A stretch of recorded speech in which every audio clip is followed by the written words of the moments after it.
पुराण तो बहुत दिन प्रतीक्षित ये 50 वर्षर पुराना कथा अच्छी किंतु एते सरकार चेंज होला परे भी सरकार बदलला परे भी केबे कई कथा शुणी ना ये मान्यवर आमर लोकप्रिय विधायक विभूतिभूषण प्रधान को प्रचेष्टा एवं मुख्यमंत्री को डायरेक्ट अनुमोदन आनिबारे जदि कार सीधा हाथ थाए से अप्रतिद्वंदी नेता विभूतिभूषण प्रधान से जोगे आज मान्यवर केंद्रमंत्री श्रीयुत धर्मेंद्र प्रधान मान्यवर मुख्यमंत्री मोहन चरण माझी मान्यवर लोकसभा सांसद मान्यवर रुद्रनारायण पाणी को अशेष अशेष धन्यवाद। चांदपुर अच्छा आज जो चेक डैम निर्माण होता केते चाषी उपकृत है आ केते दिन दाबी थी ये आज्ञा 50 वर्ष पूर्वर दाबी थिला जेते पूर्वतन नेता मानक कहुई कहीं एपर्यंत किसी कर तेणु मान्यवर विधायक प्रचेष्टा आज आमर विभूति भाई प्रचेष्टा केंचुड़ी पेजुखाई पर्वत मझीरे लंडाबिरी नामक प्रोजेक्ट जलसेचित प्रोजेक्ट होगाक जाऊँगी जोटा कि मान्यवर विधायक मुख्यमंत्री अनुमोदन आनी सारे तल स्तर irrigation minor irrigation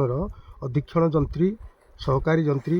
junior engineer आसी साइड विजिट कर सारे जार तार बर्तमान से तदंत रिपोर्ट पठेबे सरकार को जोटा कि मान्यवर विधायक प्रतिश्रुति देते प्रोजेक्ट मुझे करी ये करी आउ 4000 हेक्टर चाष जमी चांदपुर पंचायत साहंदा पंचायत कंकिली आ कंटापाल पंचायतर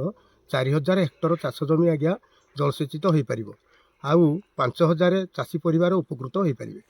आउ यही प्रोजेक्ट हेले पर्यटन स्थल भी विकास हम जोटा कि पर्यटन माने आसवाई बहुत भल परिवेश होती आज्ञा पर्यटन माने भी आसपारे आउ ये आम मान्यवर मुख्यमंत्री श्री मोहन चरण माझी को अशेष अशेष धन्यवाद दौचु मान्यवर विधायक को धन्यवाद दौचु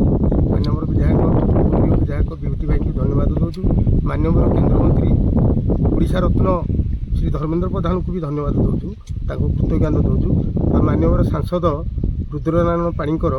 अवदान भी अतुलनीय आज्ञा ये समस्त को आज्ञा धन्यवाद दौचु आपण मान भी जहाँ ये आसी परिका सहयोग कर प्रोजेक्ट हो कि माँ नंदागिरी नाम नामित हो